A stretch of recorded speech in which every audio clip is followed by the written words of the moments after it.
Friends, you are watching Follow Up News, and Follow Up News welcome to all of you. Let's know today's top news headlines and come back a little later. Qatar suspends incoming flights for preliminary 2-week period.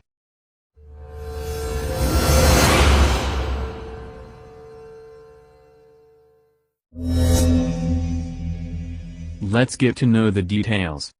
If you haven't subscribed yet, subscribe now and stay tuned.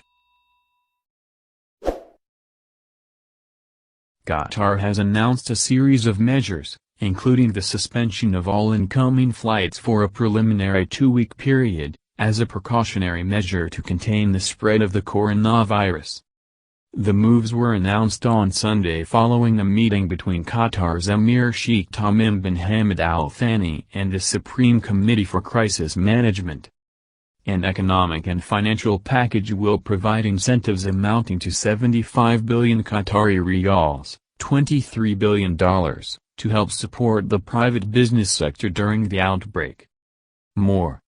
The statement from the committee included, stopping all incoming flights to Doha, starting Wednesday evening, which corresponds to March 18, for a 14-day period that can be extended. Adding cargo and transit flights would be exempted from the ban. It said Qatari citizens would continue to be allowed into the country after they quarantined for 2 weeks. The announcements came after Qatar's health ministry announced 64 new confirmed cases of coronavirus in the tiny Gulf nation, taking its total number of cases to 401. So far 7,950 people have been tested for COVID-19 while 4 people have reportedly recovered, according to the ministry. The committee announced all forms of public transport, including buses and its newly launched metro system, would be suspended starting Sunday night.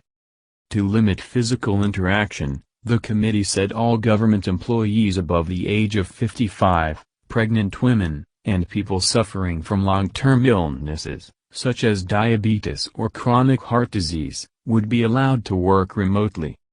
The directive reiterated a government decision made earlier this week that attendance at all schools would be suspended, with government and private schools continuing through remote education. The committee said final-year high school students will still have to sit their end-of-year exams. Although not included in the committee's statement, the Ministry of Commerce and Industry announced in a tweet on Sunday that dining in restaurants and cafes would also be banned until further notice as part of the efforts to contain the spread of the virus. Ordering food deliveries home would still be allowed.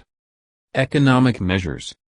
A series of moves focused on the banking sector were also announced, including the encouragement of banks to postpone loan installments from the private sector by extending grace periods to 6 months.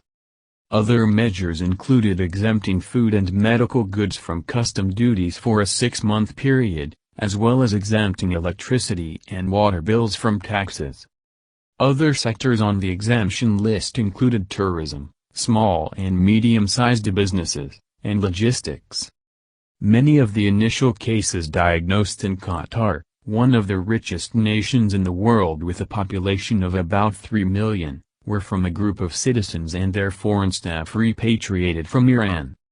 Qatar's health ministry previously temporarily banned the entry of travelers from 18 countries: Bangladesh, China, Egypt, India, Iran, Iraq, Lebanon, Nepal, Pakistan, the Philippines, South Korea, Sri Lanka, Syria, Thailand, Italy, Germany, Spain, and France. Thanks for watching this video. If you haven't subscribed yet, subscribe now and stay tuned.